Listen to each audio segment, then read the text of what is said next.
Kenny, where's Kenny? Kenny's here somewhere, and Dick Wells, they lead the Wednesday prayer group.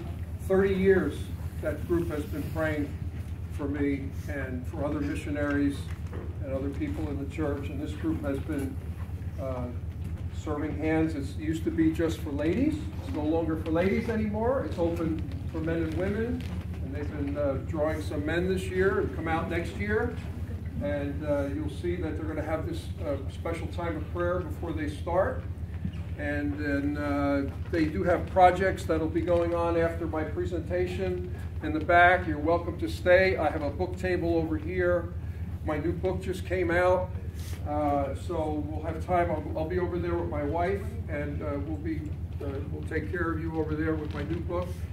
This is going to be a very special show for me, because I've never done the show that I'm going to do today. It's my first ever international gospel trick shot show. I usually go to a country or go to a college campus, and I have a theme and I have a set show, and I target that audience. Well, when Marge sent me, Marge was up here, if you don't know Marge, the leader of Serving Hands, she sent me an email and she said, "Steve, we want you to share about your missionary journeys." And I said, wait a minute, that's a whole lot of journeys. And so I thought about it for a second, and the Holy Spirit just spoke to my heart and said, why don't you just share a particular shot that was effective, most effective in a particular country? So this week, the beginning of this week, I was laying in bed, and God began to remind me about the Ukraine. And so you're going to see the shot for Ukraine and South Korea and China and all the way down the list.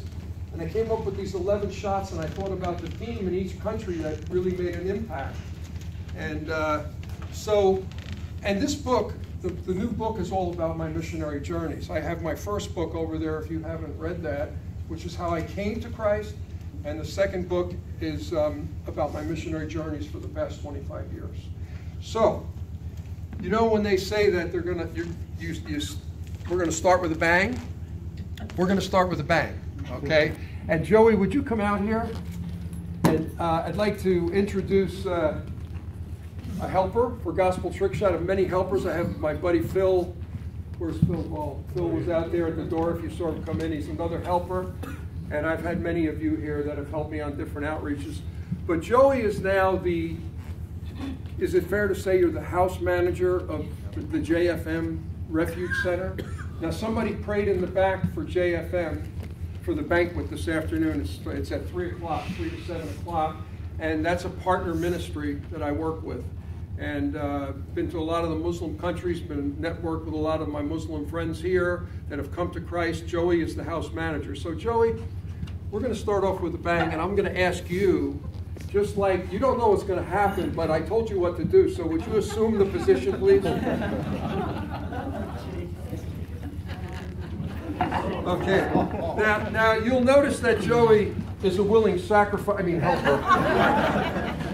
So Joey, I'm going to ask you to move over here a little bit, right here. Okay. Now I'm going to ask you, Joey, if you pick your favorite color, because I have all the colors of the rainbow in terms of pool balls. Roy G. Biv. Red, orange, yellow, green, blue, indigo, violet. So what's your favorite color? Blue. Blue, like black and blue. I'm sorry. Okay, I have a blue ball right here. Now, this shot is called the trust shot for obvious reasons. Now, I was in the Ukraine in 2000 and that was 2003, and I was the chairman of World Artistic Pool. You'll notice on my chairman of World Artistic Pool, I served for 5 years for working for the World Federation, only to get contacts to go to be a missionary around the world. They didn't pay me for this position. I said, I don't want your money, just let me do Gospel Trick Shot.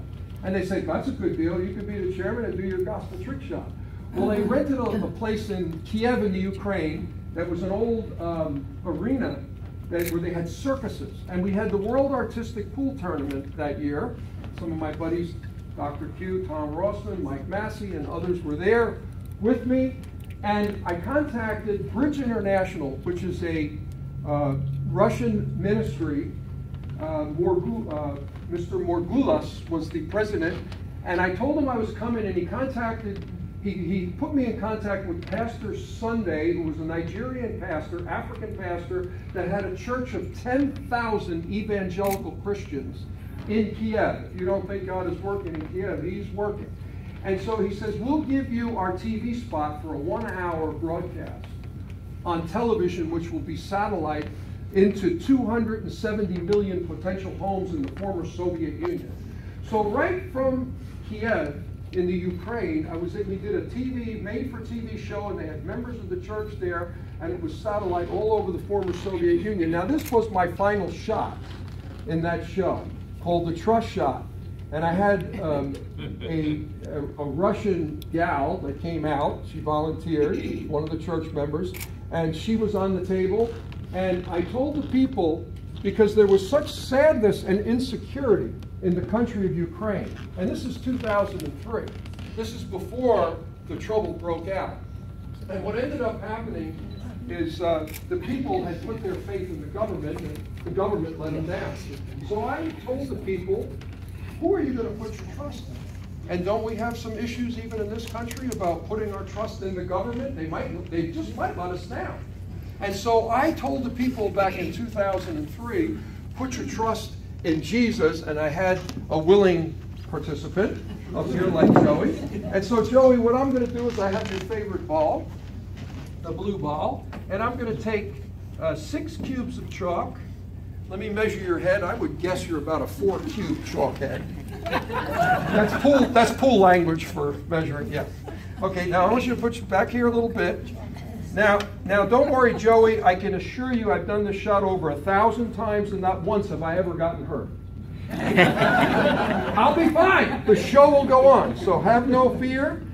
We will go on, Joey. It won't end. All right, so Joey, I'm going to take this cue ball, prop it up right here. Now, Joey, you do trust me, right? I do, yes. Okay, good. You trust me. But you know what? Would you take your hands and fold it like this? Because you're going to need it. You know, there's power in prayer. Okay. So, Joey, okay, here we go. We're going to take your favorite colored ball. You have insurance, right? I'm going to ask you to bite this between... Do you have dental insurance?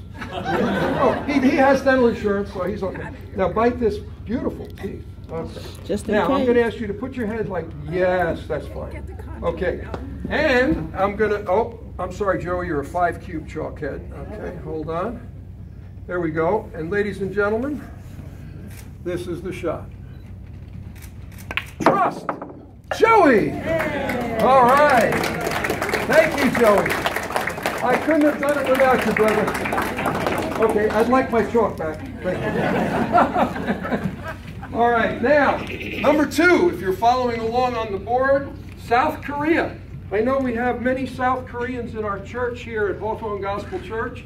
And I met I went to a campus in Southern Illinois University and worked with Chi Alpha Campus Ministries.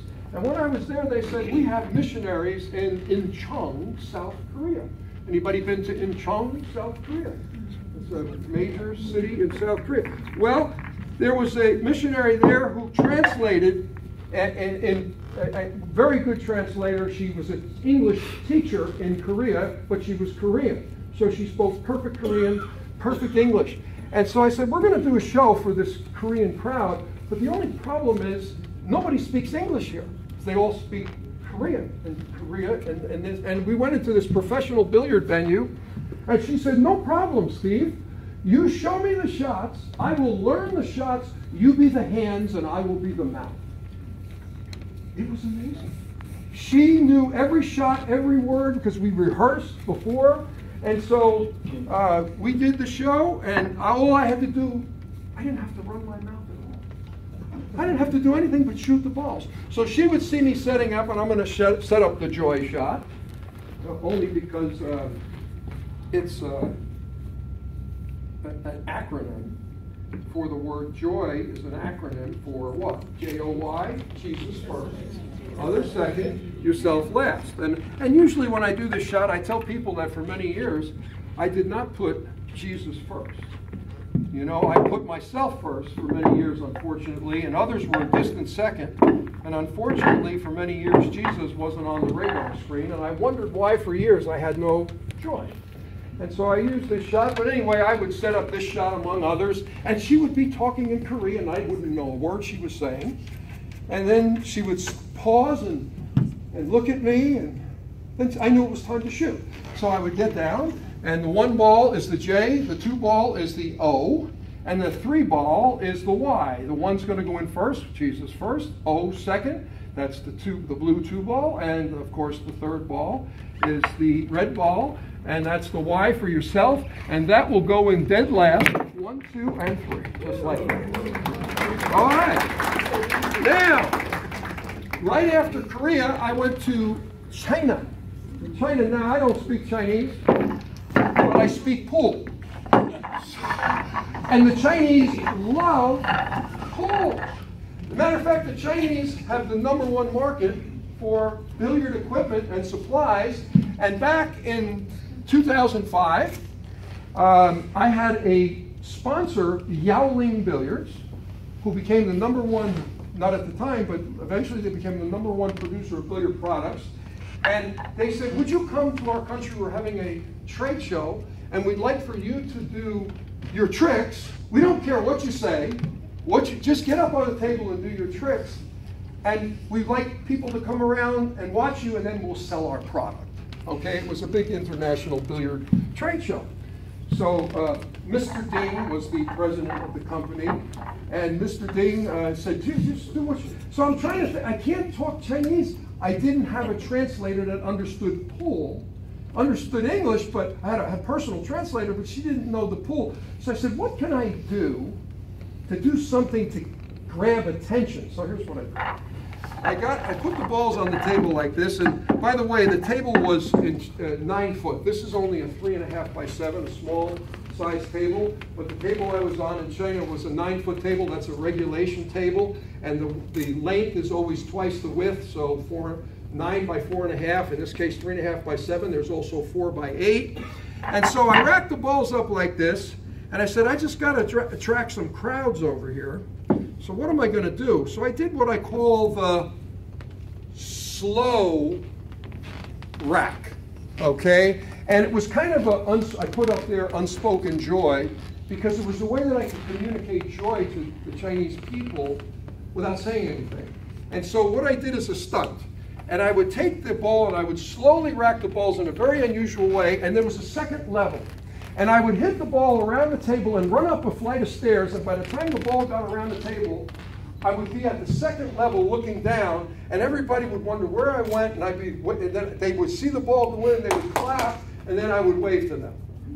And you had to be there. But I, you know, so I'll do something, you know, I'll just leave the area after I launch the ball, sort of just think, I actually, when I was younger, ran up a flight of stairs, you know, and did this, okay? And so this is unspoken joy. And it looks like this. All right, I'm leaving town. See you later. Oh, well, wait a minute. Unspoken joy, take 2. Now, I have to make an adjustment. Number 1 is, notice number 2, I said hardworking. Koreans are very hardworking. And she worked very hard to help. I forgot to add that message. I have a message with every shot. And she was very hardworking to help me with the translation of the show. But this is Unspoken Joy, take 2, and I must make an adjustment, so I will. So you got to do something different, right? If you do the same thing, the same way, right? Isn't that what you have to do in life? Don't you? When things don't work out, you have to change things up, make a little. You gotta. You do this. You know, that's the definition of insanity. They tell me if you do the same thing over and over and over, and you get the same results, and it's not working for you. Well, okay. And I've been there. I know about that. Just ask my wife. She's sitting back. She was. She's somewhere. Okay. And so anyway, Unspoken Joy, take 2. Okay. And I guess I was supposed to make an adjustment, and so I think I've made the adjustment. So here we go. I'll go somewhere. There we go. Now keep in mind the table was 9 feet, so it was much longer distance around. I had plenty of time to get up the stairs. Now, one of my favorite shots is called the Salvation Bracelet. Now, the Serving Hands folks, believe it or not, gave me 4,000 bracelets to go to the Philippines. We had 20 people, a team of 20 people. It was a combination effort between Hawthorne Gospel Church and Emergence. And we had 20 people, and each person was responsible to stick 2 bags of 100 bracelets each in their luggage. That's the way we got 4,000 bracelets to the Philippines. And we ran out. And so I'm going to tell you a little bit about the story as I'm setting up the shot. We worked in partnership with Church Multiplication Coalition. I went to the Philippines in 2012 first, and I did not realize how ripe the Philippines was for salvation. You know, Franklin Graham had been there, I think 2 years or 3 years before, and he came back with that report. And when I went there, we had hundreds and hundreds of people come out to our shows in 2012. And this is not when I brought the 4,000 bracelets. I brought 2,000 on the first trip. And what ended up happening is on the first trip, we were working with Word of Life. And I'm looking for the other cue ball. Word of Life. Where are you, cue ball? Yeah. Okay, the technical. There it is. I think there it is. We were working with Word of Life, World Intent, and Athletes in Actions on 3 islands, 17 cities. We did 25 shows, and we had hundreds and hundreds at each show. We had thousands of people, but we were overwhelmed with the response when they received Christ. And we didn't have the proper follow-up. So we went back 3 years later, and when we went back 3 years later, we worked with the Church Multiplication Coalition, which was 53 Filipino missionaries with our 20 missionaries. That's 73 people. We broke up into 2 teams. I was captain of one team. My buddy from Emergence, Rob Boswell, was captain of the other team. And we went out and we did different kinds of promotional things all day long. And then at night, we had concerts. We did the gospel trick shot shows to promote the concerts and the evangelism at night. Well, the end result of that effort was that 12,000 people received Christ over a 10-day period, with 73 missionaries working together. God taught me the power of working with other churches and other missionaries. And I have a video of that on my website if you want to see more on that. But here's what happened with the bracelets. I'll never forget it. They would have a follow-up the next day. And literally a few hundred people would sit, and the kids would sit in rows by grade.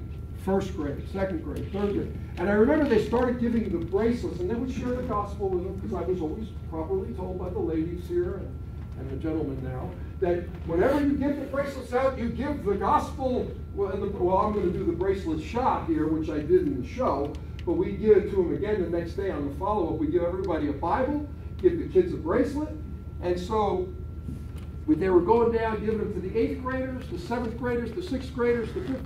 And when we got down to the 2nd graders, we ran out of bracelets. And I'll never forget the look on the kid's face. And I went over, I was crying. And I went over to the 2nd and 1st graders. I'm so sorry, we don't have any more. Can we get some more cookies over here? Can we do, and it was so sad. I'll never forget that. But I want you to know that those bracelets, by the tens of thousands, have been distributed to all of these countries and many more. And Philippines was probably #1 on the list. So here's the bracelet shot, and we have here, and you know the story of the gospel story in colors. We have black, which means being in darkness or lost in sin. The red is the blood of Jesus. And I like to look at the white ball and say that that's the light coming on when you receive Christ, coming out of darkness into his marvelous light. Or you could say it's the cleansing of sin. Okay? And then, of course, the yellow represents the streets of heaven are paved with gold. And I've never been there. I'm going there. I don't know if they're paved with gold, but I'll find out. But I'm not worried about it. I know Jesus got it all figured out. And my only responsibility is green, to grow in the grace and the knowledge of the Lord Jesus Christ. And that's our responsibility as Christians, just to grow. And so here it is, the bracelet shot. And this shot Those, as you can see, that the colors of the bracelet are lined up exactly like the bracelet. And here goes the bracelet. All right. There goes the bracelet. That's the white ball. That's not supposed to go in. That's the cue ball. The bracelet's gone. Okay. Now, we're up to Albania. Now, I learned something when I went to Albania. I've been to Albania 4 times. I learned something that it's not a good idea to show off in Albania. Because I have a showing off shot. I didn't name it that. I borrowed it from a dear friend. Years ago, he actually made a TV commercial, and the shot looks something like this. It's called the showing off shot. And years ago, actually, I grew up with this. He was a world champion pool player. His name was Steve Miserak. I grew up with him. Unfortunately, he never received the Lord. I literally shared Christ with him on his deathbed. And right before he died, I said, Steve, I want you to be in heaven, please. And he had a stroke. He couldn't talk. He couldn't walk. And he just shooed me away. He said, I don't want to hear anymore, Steve. He was angry at God. And then I went to another pool player, and I had an opposite. Jack Colavito was a professional player from New Jersey. I went to his deathbed, and he received Christ. So I want you to know that, I have a lot of dear friends in the billiard industry, and some of them have come to Christ, and some of them have rejected, but you know what? We don't give up, do we? We just got to keep on keeping on. And so here's the showing off shot. What Steve Miserak did years ago is he took this shot, and I'm going to, he had a cup of Miller Lite beer. He actually did it for Miller Lite beer. So I'll just simulate using a cup here. Make believe I don't drink, so it's water. So anyway, here we go. And he made these 5 balls, and when the cue ball came around the table, he would take a little sip of it. This is what I do when I'm just showing off. And I learned in Albania that not to show off. When I went into the billiard rooms in Albania, and if I did trick shots first, I was in big trouble. They didn't want to see me show them up. Now, this is a culturally Muslim country. It was the first culturally Muslim country I had ever. They're secular Muslims, but it was the first one, and they have a lot of pride, And so I came in and I started showing off a little bit, and they didn't take to that. So I learned a hard lesson, and the lesson that I learned was, okay, what I got to do is I have to engage and play with them on their level, compete with them, have fun with them, learn their rules. And this is early on. This is back when I was used to just doing shows, but I had to really get in with the people in Albania. And I did that by learning and every country has their own rules, have their own equipment. The tables are all different. Every country tweaks the table a little bit. They change the size of the balls a little bit. They change the rules to the game. And I realized in Albania, they don't want to see an American version of pool. They want to see if I'll play Albanian pool. And so I learned a very important lesson back, and the first time I went was 2003 to Albania. And here's the showing off shot to remember to be humble, especially when you're with people, with anybody for that matter. So here we are. 5 balls disappear. I'm going to take a little sip, come around the table. Here it comes. Here, take a little sip. Bingo.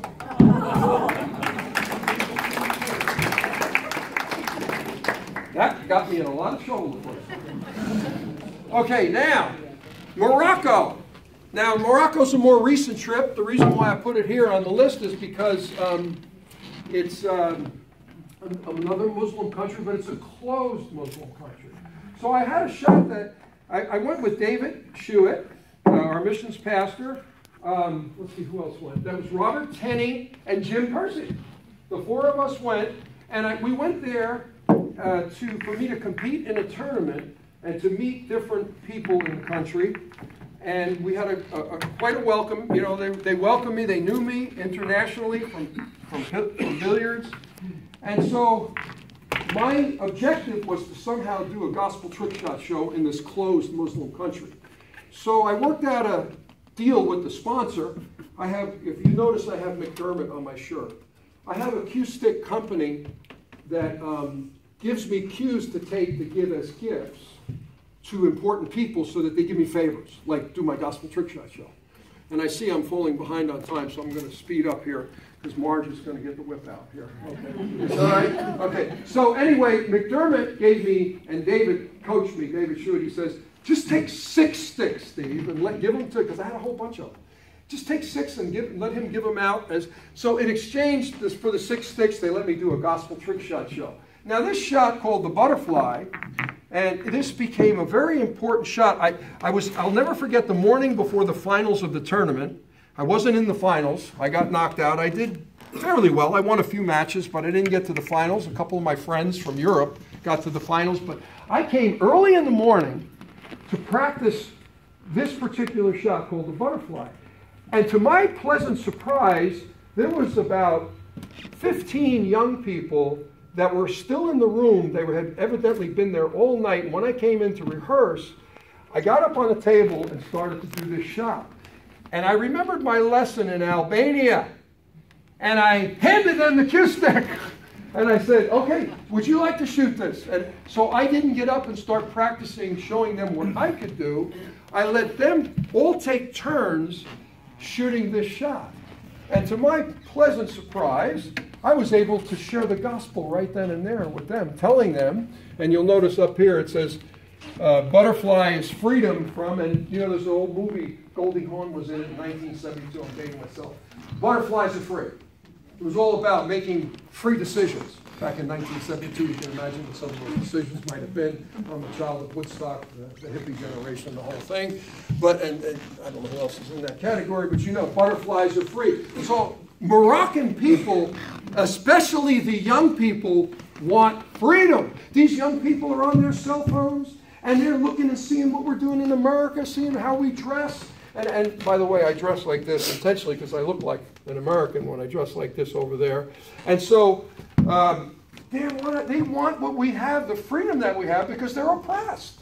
And so these young people, here, you take it, you shoot the shot. Let's see, go, you try. And I built up a rapport with them, and then I was able to share the gospel with them. And what I did is I shared freedom from what? Freedom from, and I call this the 3 Ps. It's a great way to share the gospel, particularly with Muslims. I've done this in many Muslim countries. You can be set free from the penalty of sin because of what Jesus did, dying on the cross. You can also be set free from the power of sin. Jesus will give you the power to resist sin, to not be entrapped and ensnared in it. And yeah, they have the 5 pillars of Islam, but with those, that's an entrapment. It's all legalism. And if they don't do it, they feel condemnation. Oh, I didn't bow 5 times today. Oh, I didn't give alms to the poor. Oh, I didn't go to mosque. Oh, I didn't go to Mecca yet in my lifetime. They feel condemnation. But don't we as Christians feel the same way sometimes? You know, when we feel we're not doing enough? Well, Jesus came to set us free from the penalty and the power of sin that enslaves us. And someday, he's going to set us free from the presence of sin. We're going to be with him. There'll be no more sin. There'll be no more pain. There'll be no more suffering. So those 3 Ps is a great ministry tool for witnessing, particularly to Muslims, because they love the word freedom as long as you package it in a non-American, non-Christianese kind of way, because they really desire these things. They want that. Okay, so here's the shot, and my young people got up, and whether they made it or not, it didn't matter. They just got down, and the butterflies are free, and the butterflies went in like that. Okay, now, the next shot is called, we're up to number 7. I went to Lebanon twice, and I went with Jim Percy the first time, and then I took my partner, Tom Rossman, the second time. And what I did, I was having trouble in Lebanon. We were invited, my partner and I were invited to do a special show for the Arab World Championships. 16 Arab nations met in Beirut, Lebanon to hold their Arab World Championships. They had their teams of 5. So this is 5 players, the 5 best players from 16 Arab nations. And Tom Rossman and I, my buddy, because I went there with Jim a year before, we were invited to go do a special gospel trick shot show because we gave cue sticks and became a sponsor of the event. All I want is to be able to do a gospel trick shot show. And they granted us permission to do that. And so here's the little story behind it. I'm going to set up one more time the butterfly, but I added something to the butterfly. And let me tell you what happened. Oh, this is just amazing. My partner, Tom Rossman, and I, the summer before we went over to the Middle East, and by the way, I'm leading up to now, you'll see the Middle East is coming, Lebanon, Jordan, Palestine, and Israel. Those were the 4 countries in that order that we went to. And so we did some of you might know Kurt Schwarz.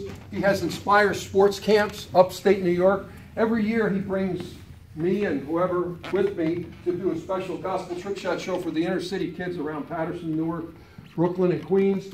And so Kurt had us up there, Tom Rossman and I, and we did a show, and it was absolutely the worst show in terms of making the balls that we've ever done. For some inexplicable reason that God only knows, the physics did not apply.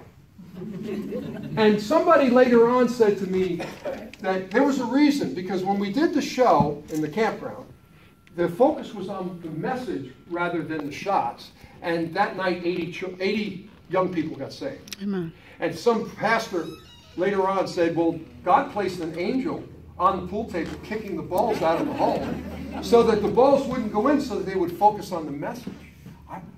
And we did 14 more shows after that show when nothing went in, and everything went. Everything was going on the same table. It was this table. It was inexplicable that night. Well, that was getting us ready to go for the Arab World Championships in Lebanon, because here's what the story would happen. So I set up this shot before the show. I was practicing, getting ready as the competitors were competing, and I set up what I call the obstacle shot. And people in Lebanon, they have lots of obstacles or challenges. You know, they had a civil war, Muslims against Christians in Lebanon for 16 years, where Muslims were killing Christians and Christians were killing Muslims, and peace was only restored in 1991. And this was a horrific, you could still see the bombed out buildings, and the people are really, you know, they're still suffering from the devastation. Beirut used to be the crown jewel of the Middle East. It was where and this goes back into the days of the Bible, Tyre and Sidon were the seaport, the Phoenicians back. It has a long and glorious history, this region, of being the crown jewel of export and import, things coming in and out. But Beirut was totally devastated. And these people were so demoralized. So I set up a shot called the obstacle shot. And what I did is I was practicing this shot before the on the side, and this one Muslim player comes up to me. Let me shoot it. Let me shoot it. Let me shoot it, because that's the way they are. And because they don't want me to show off how good I am. They want to do it and show that they want some pride. I can do it too. I'm good too. So he made it a couple times, and I made it. And then the show came. And I noticed that the 16 Arab nations had their 16 dignitaries with them. In other words, they had like a little traveling entourage. They had the president of the Jordanian Billiard Federation and the president of the Iraqi Billiard Federation and the president of the Iranian Billiard Federation. All these guys that had all these titles, and they were all a bunch of old men like me. And so they're sitting there, and they're looking at me with disdain. Who does this guy think? How did an American, a white guy, get into this Arab World Championship? And he's going to go up and show off? So I realized, I remembered my lesson in Albania. So my Muslim friend was over there, and I could see that they didn't want to see me. And so I called my Muslim friend. I have a special guest tonight that I'd like to introduce to you. And Mohammed, would you come over here?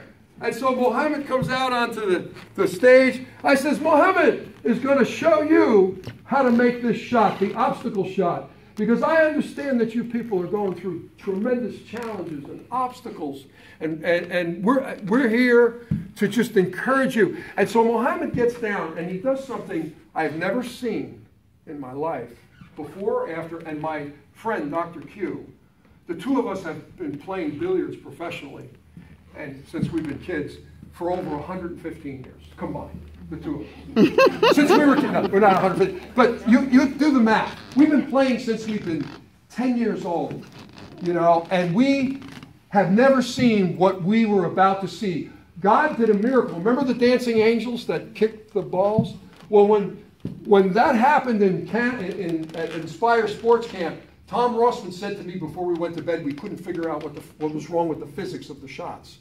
And he says, maybe when we go to the Middle East, we'll see a ball fly through the air and defy. Well, this Muslim guy, Muhammad, comes out of the audience. All the dignitaries are sitting over there, and and now all of a sudden, because Muhammad's getting, now they turn their chairs around. And they're all facing the stage, so to speak, and they want to see what Muhammad's going to do. Muhammad gets down on this shot, and it's impossible, I cannot duplicate what happened. But he made the 8 balls, went through the obstacles, made the butterfly fly. The cue ball hit the bottom rail, leaped about 10 feet in the air, and Muhammad, like it was part of the show, went like an outfielder playing center field for the New York Yankees, caught the ball like this, and took a bow. Never happened. It's impossible. The physics of this shot, and that's why I'm telling you first, is that the cue ball is going to, the energy is going to die. This cue ball will probably never make it to that rail down there.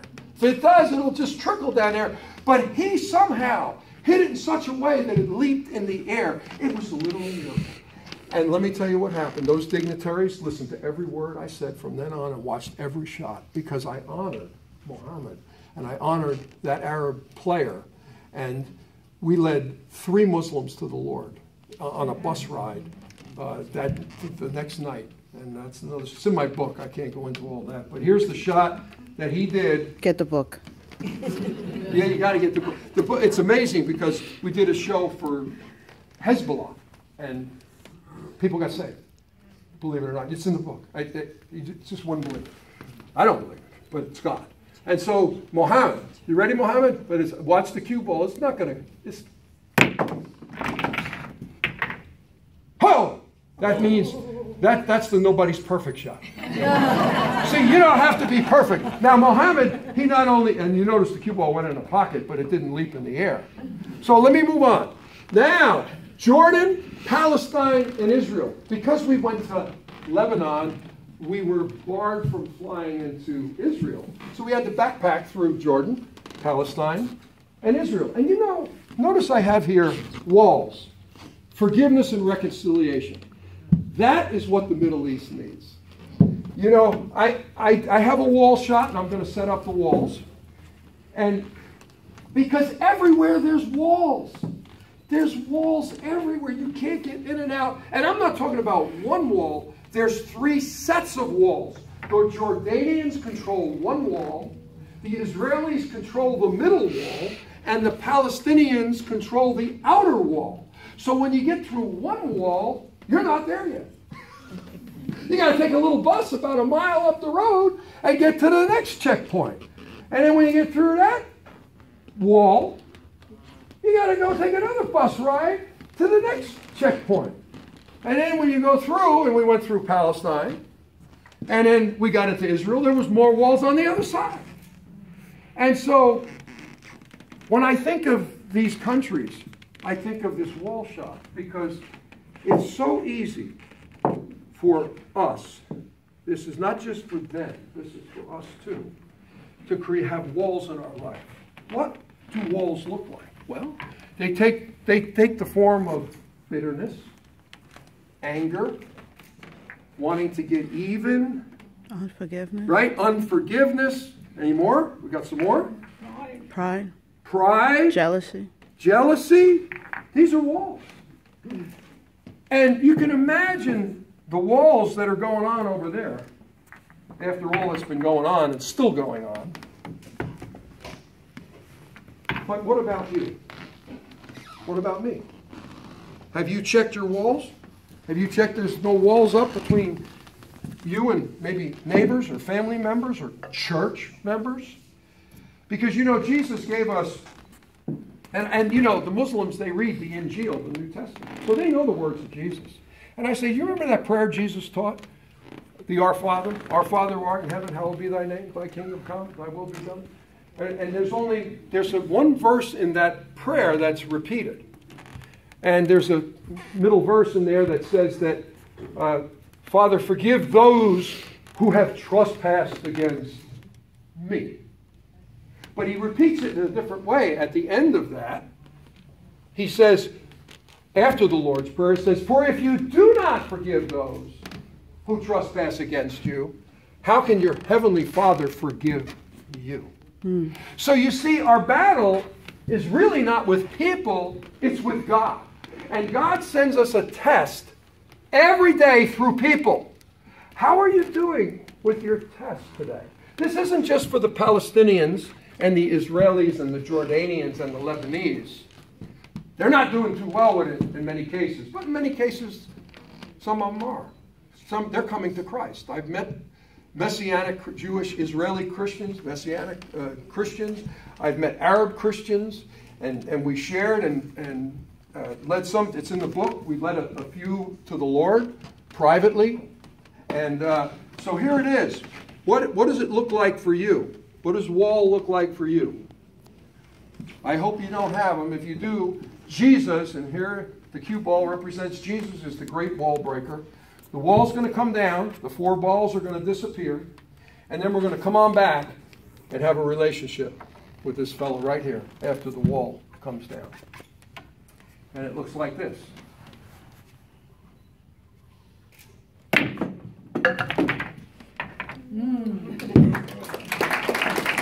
Thank you. Okay, now I want to go to American college campuses. I'm bringing to a close here. A couple more. I notice on college campuses that the kids really love the story format. That's why I put this. And I have a story about Ella, my granddaughter. Many of you have seen that show. I'm not going to do that show, but I'm just going to just share with you that college kids are really struck when I tell a story format about my personal life, about Ella, my granddaughter.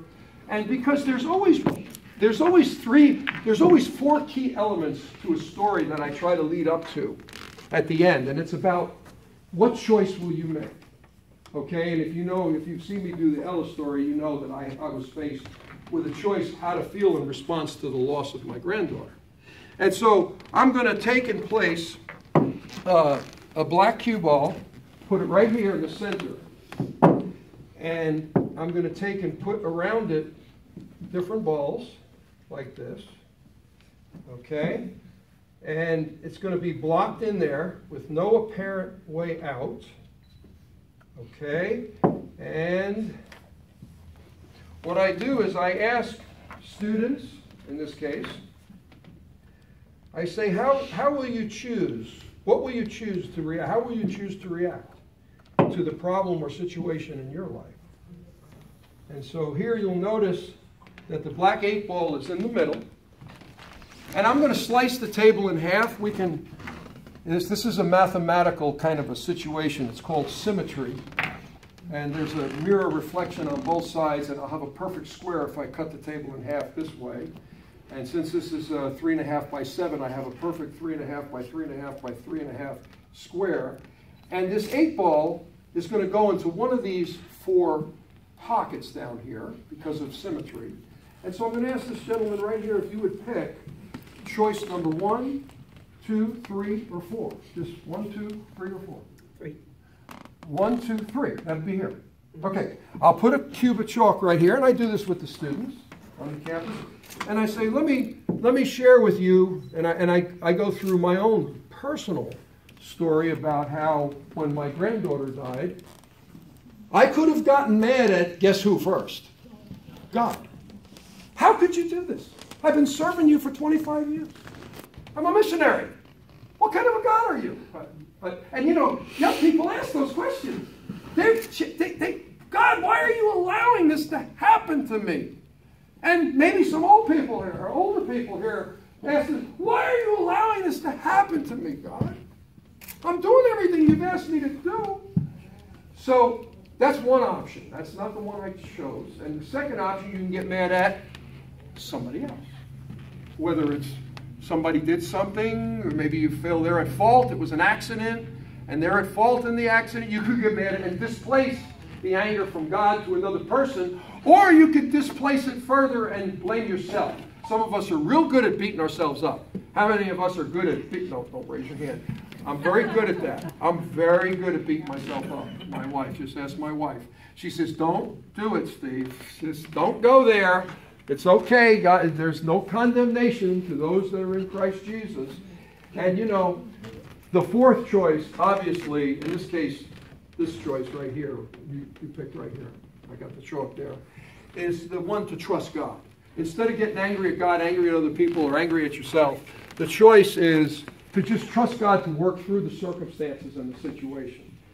So that, and with my granddaughter, after the accident happened, and I didn't choose those other three choices, I chose to trust God. We have been as a family watching God work things out. For the last it's been 5 years now, God is working, and we have seen, and I don't want to go into all the different things, but the initial decision to trust God is a choice of faith. Are you going to look at the circumstances of your life, or are you going to walk by faith and not by sight? That's what the Bible says. And too many times we get trapped, and I'm guilty with you. I'm a fellow struggler. Oh, am I a fellow struggler? I need your prayers. And we need each other's prayers. And that's why we pray here at Serving Hands. That's why we pray on Wednesday nights. We have a whole bulletin, Kenny, right? The bulletin is loaded, right? Loaded with prayer requests for that people submit every Sunday here. There's probably 30 or 40 of them all listed, and we come here every Wednesday night, and we pray for our fellow strugglers. And so I want to encourage you to keep praying. Don't give up. Trust God, even though you can't see what's going to happen. Now, you can't see the black 8 ball is going to go right here. The black 8 ball is going to come out from that mess and end up in this pocket that you picked. By faith, because I can't see where I'm going right now. And that's what it is in life. When things look bad, you can't see a way out. Just trust God. And so here, watch the black 8 ball go right there and miss the shot. That's nobody perfect shot number 2. Now, what's more important, the shot or the message? Okay, we're going to leave it there because I want to move on. And I got the professional billiard venues, the Titanic. Now, this particular shot is a very special shot because it's probably the difficult shot in the world, because I'm going to make all the balls in one shot, or attempt to make all the balls in one shot. Okay? And so I'm going to create a boat, and the first time I did this shot for a professional billiard venue, I was at the U.S. Open, the biggest tournament in the United States, many years ago, and they only gave me a short time to go out on stage, and I said, well, what am I going to do? Well, let me try the hardest shot, because they're all billiard professionals and fans, and so I said, I'll just do the hardest shot. But then I thought about, what am I going to say? That's more important than the shot. So I combined a spectacular shot with a spectacular message to trust Christ in a unique way. And because we were in Norfolk, Virginia at the U.S. Open, I was in the United States Navy. And that was my home port. My ship was stationed at Norfolk, Virginia. And so here I was playing in the U.S. Open, so I would tell the folks that I'm a Navy veteran. I get a round of applause for that because we're in a Navy town. And so I begin to set the shot and say, well, I'm going to build a boat for all of you. And I would start to set up the balls, and I'd say, well, there's 4 sides to the ship. There's the port side and the starboard. So we have some Navy people here, or pseudo-Navy people. And so we have 2 other sides to the ship. We have the fore and aft side. Wow, we got a very educated crowd. Okay, and this is fore, and this is aft. All right.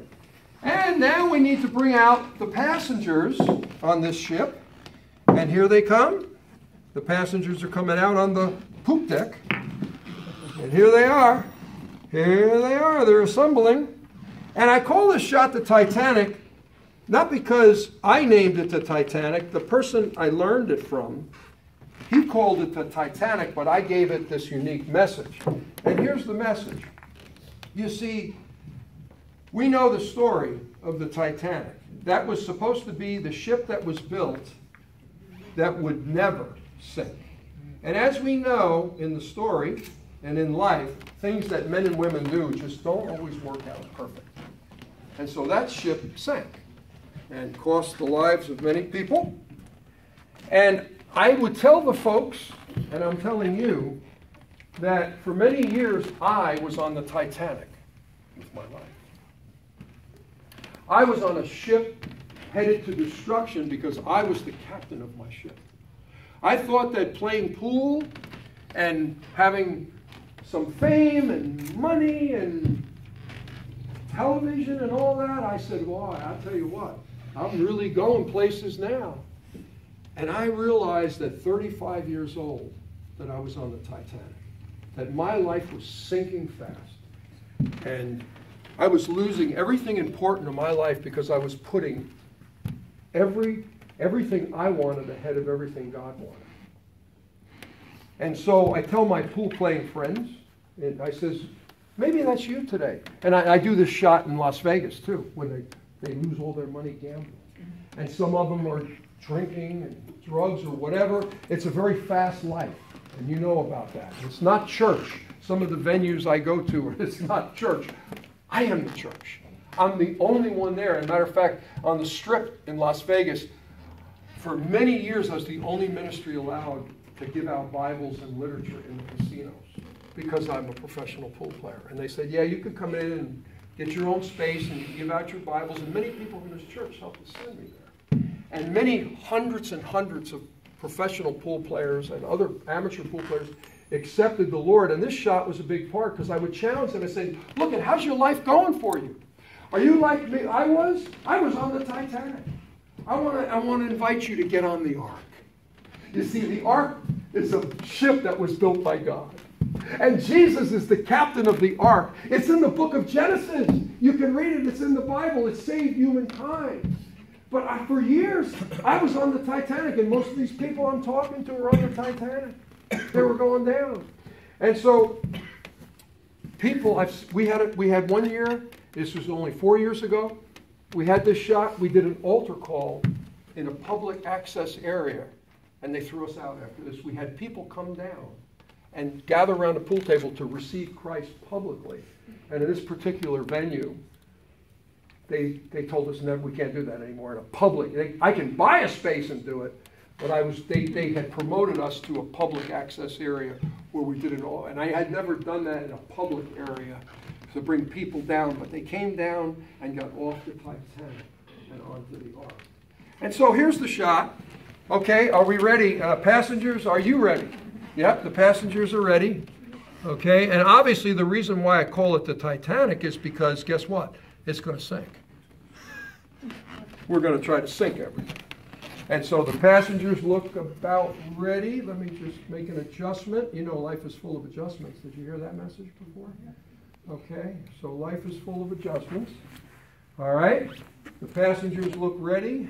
Okay, the boat has been built correctly. And we have the captain of the ship. Of course, if it's the Titanic, it's not Jesus, but if it's the ark, it's Captain Jesus. That's the cue ball. And so here we go. And I'm going to ask somebody, you'll notice there's 14 balls on the table. There is one extra ball, the black 8 ball. And I'm going to ask somebody to pick one of the two side pockets, either the left side pocket or the right side pocket. Would you, Mark, pick the left side pocket or the right side pocket? The right side. The right side pocket. So this black 8 ball is definitely, without a doubt, going to go in the right side pocket. Okay? Are we ready?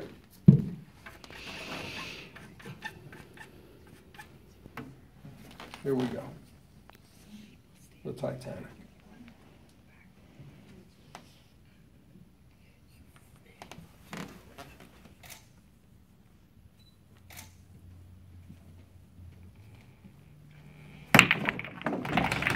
There were survivors on the Titanic. Okay, now, last shot. Right side pocket's the only one guaranteed. Right side. Okay, here's the last shot, and this is the church shot. Rise up. Isn't this true? Don't we need to rise up in these days and these times? Don't we need to rise up? And so I have a special shot called the Rise Up shot to remind us what we need to do. This summer, we're going to be going to some outreaches. We are working on with Tim Stanley and Pastor Mark Rowland. There's a little park across the street from Hackensack, our First Baptist in Hackensack, our new campus. There's a little park called Anderson Park across the street.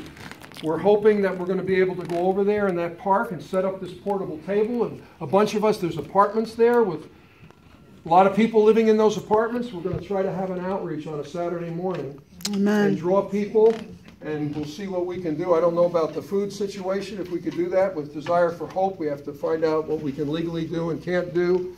But we're hoping to do some outreach and rise up and try to meet the people where they're at. Because we can't count on them coming into the church, just because we're there. We got to go out and get them. So this is called the Rise Up shot. And it looks like this. Here's the church.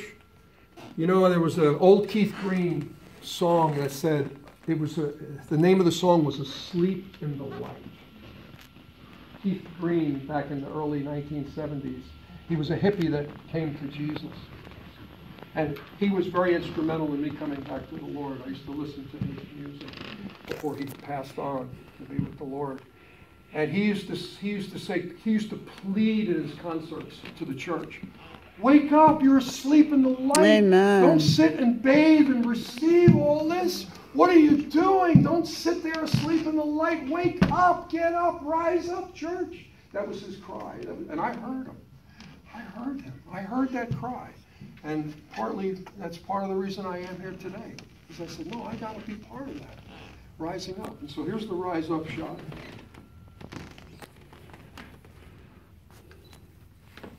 Okay, church. Rise up!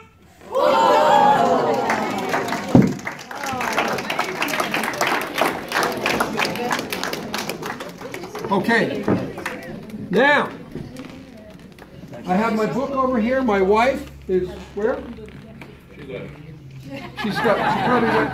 I'll go over there. Okay. So